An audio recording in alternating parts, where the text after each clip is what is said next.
For all the people who have been begging Tyler over and over to fix multiplayer, or optimize the game, or just make Schedule 1 run smoother, your prayers have finally been answered.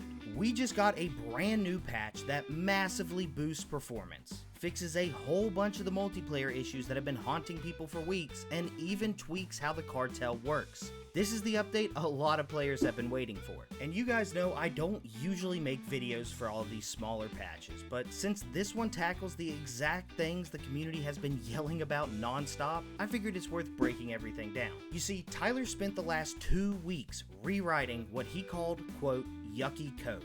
You're not going to open the game and suddenly see a bunch of new features, but under the hood, it is a huge difference. I actually tested out the difference myself. I booted up both versions of the game and stood in the exact same spot in the middle of my massive cocaine warehouse farm. I immediately noticed a big difference. My FPS increased from 55 frames per second all the way up to 90 frames per second. That's a 65% increase in performance. The game genuinely runs a lot smoother now. Plus, cleaning up all of that old spaghetti code is going to make it way easier for him to scale the game going forward, which is absolutely amazing, and I'm really happy to hear it. But there is a trade-off.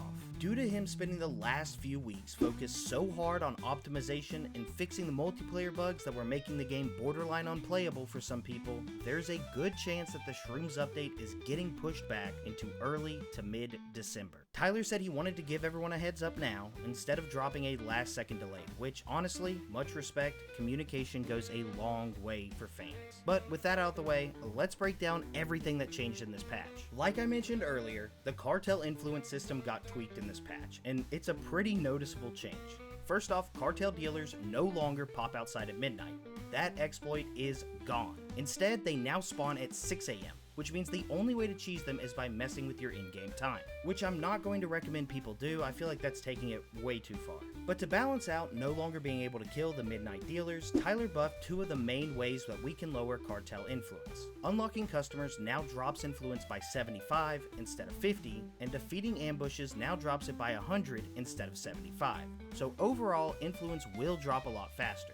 And in most cases, you can now unlock every single region without doing any of the weird, cheesy stuff. Except for Westville. Westville is still a problem. And here's why. You can only reduce cartel influence after you meet with Thomas Benzies.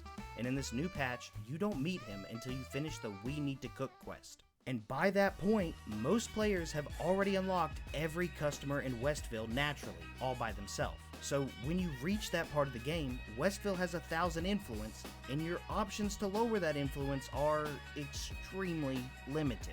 You can't reduce influence by unlocking customers because you already unlocked them all, and you can't kill the cartel dealers because they don't roam once every customer in a region is unlocked. So now your only 2 options become graffiti and ambushes, and here's the problem. Even if you use the map that me and Slepnair made to graffiti every single spot in Westville, the influence only drops to 400. You're still stuck. The only way forward is to pray to the RNG gods that you get ambushed and hope you can kill them. I can kind of understand where Tyler is coming from with this. I think he just wants this to be a natural stall point, where you have to wait for an ambush in order to progress.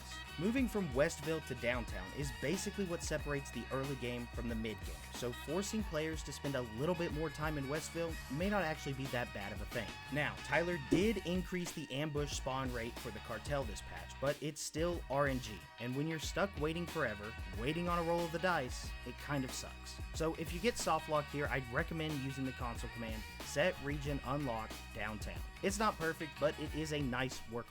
Now let's move on to all of the performance and multiplayer tweaks that he managed to pump out, and this is where Tyler basically went on a full-blown cleaning rampage. First up, we got networking. This is the thing that caused a lot of the multiplayer bugs. He refactored a massive chunk of the multiplayer code, so the game uses less bandwidth and runs way cleaner during co-op. If you're the person in the friend group that never gets to be player 1, you're never the host, then this is basically Christmas for you. Less lag, fewer desyncs, smoother everything. After that, he tore apart and rebuilt the entire system that handles what our drugs and products look like. The unpackaged versions, jars, baggies, equipped variants, all of it. The old setup was practically stitched together with duct tape, so before adding an entirely new drug type for the Shrooms update, he had to rebuild it so the game didn't spontaneously combust. He also cleaned up a bunch of the product meshes, smaller files, simpler objects, better optimization all around. It's the kind of change you won't notice directly, but your FPS counter definitely will. On top of that, vehicles also got a massive overhaul. Tyler moved the color system into its own script, which let him replace every decorative car in the world with optimized versions that aren't secretly running unnecessary logic in the background. Actual vehicles now apply colors more efficiently. Their audio got tuned up, the physics that decide whether a car should be simulated or not were completely rewritten, and the handbrake now works a lot better. Not perfectly, but better. And as the grand finale, post boxes in the game have physics now, and you can run them over. Tyler also squashed a ton of bugs this patch, so I'm just gonna rapid fire these off because there are a lot. Bagged coke and meth finally use the correct animation. Cartel dealers won't spam your phone saying they're out of product anymore. The merchant dialogue for Stan and Oscar and the other merchants is fixed for non-hosts. Cars you buy no longer spawn 20 feet in the air. The loading screen now properly mutes game audio. The lag spike when leaving the loading screen is gone. Vehicle wheels now spin correctly if you're not the host. Jesse can finally be chosen as a random sewer key holder. I may have had something to do with that. Rebinding WASD no longer breaks skateboards and vehicles. You don't get XP for deals done by cartel dealers anymore, and I didn't even know this was a thing. Customers no longer appear multiple times in the dealer menu. The missing collider in the stash and dash is fixed. Drying Rack UI now labels things correctly instead of saying it's a brick press. Non-host graffiti actually lowers cartel influence in multiplayer now. Font and color issues in the vehicle repaint menu are fixed. He patched a multiplayer bug where swapping items too fast made them disappear. Police now actually notice non-host breaking curfew. Dead or unconscious cartel members no longer wake up the next day in the same spot. And NPC schedules finally run correctly at 4 AM. That was a full minute of me speaking about bug fixes. But to be honest, we really needed it. You see, the other day, I was trying to do a 100% duo speedrun with my good friend Jumbalo Gaming. And unfortunately, about 45 minutes into the run, we hit a bug that made it impossible for us to finish our speedrun. We tried sleeping, saving and quitting, continuing playing and hoping it fixed itself, but nothing we did resolved the bug. Our entire run was ruined. So I'm really glad that Tyler spent a little bit of extra time and care into fixing the multiplayer bugs that have been plaguing us for months now. And I know that I'm not the only one that really appreciates it either. This has been one of the most common things that people have complained about in my comments and in my live streams, is that they're not able to play the game with their friends because of all of the bugs.